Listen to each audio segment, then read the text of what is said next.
Rise up, warriors, take your stand at one another's sides, our feet set wide and rooted like oaks in the ground. The Spartans didn't just conquer their enemies, they conquered themselves first. Learn to love death's ink-black shadow as much as you love the light of dawn. Here is courage, mankind's finest possession. Here is the noblest prize that a young man can endeavor to win. We choose to die on our feet rather than live on our knees. Feel no fear before the multitude of men. Do not run in panic, but let each man bear his shield straight toward the four fighters, regarding his own life as hateful and holding the dark spirits of death as dear as the radiance of the sun. There is no use for bravery unless justice is present, and no need for bravery if all men are just. The Spartans made short answers into an art form. The ideal was to produce just one-word answers to devastate their enemies.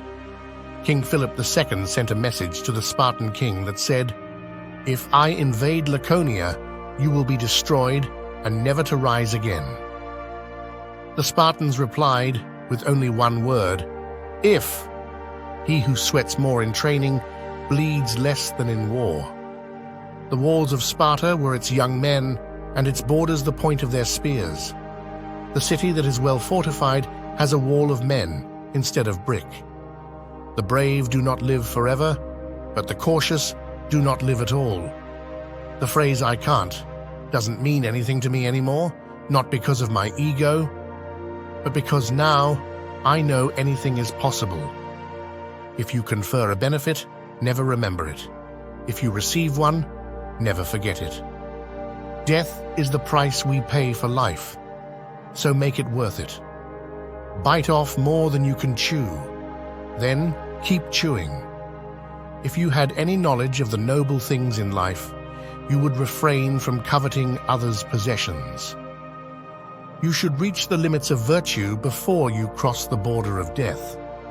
If numbers are what matters, all Greece cannot match a small part of that army, but if courage is what counts, this number is sufficient.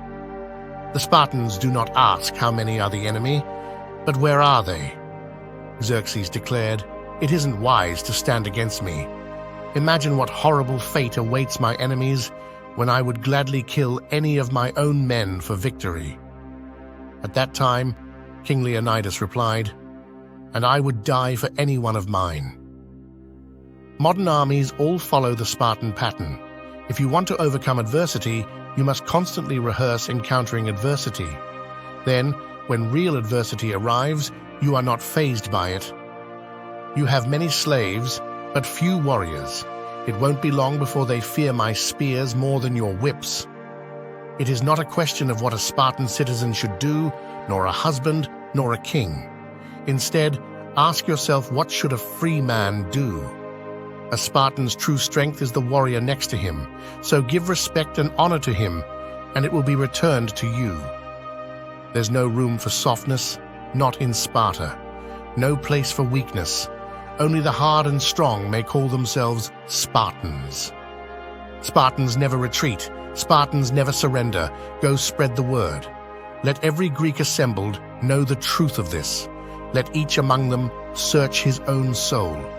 And while you're at it, search your own.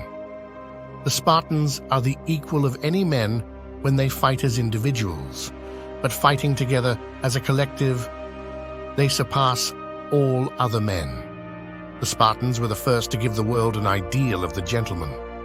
The world will know that free men stood against a tyrant, that few stood against many. And before this battle is over, even a god-king can bleed. Remember Leonidas's chant of war, "This is where we hold them, this is where we fight, this is where they die. Give them nothing, but take from them everything." The world will know that free men stood against a tyrant, that few stood against many. And before this battle is over, that even a god-king can bleed. Mental toughness is Spartanism with qualities of sacrifice, self-denial, dedication. It is fearlessness, and it is love. The Spartans were the ultimate warriors because they embodied the warrior ethos, discipline, self-control, and honor. To cry out was considered a sign of cowardice. It was not unheard of for a Spartan boy to die of a beating without uttering a word. The chains of habit are generally too small to be felt until they are too strong to be broken. If you talk to any ordinary Spartan, he seems to be stupid, but eventually, like an expert marksman, he shoots in some brief remark that proves you to be only a child. Every time I trained, it made me feel more like a Spartan, more like a king, more like I was impressing my men, and more like they would be willing to follow me. The Spartans were a race of giants, strong and terrible in battle. Always remember, if you can be anything in life, be a Stoic. Support with a like and subscribe for more Stoic empowerment.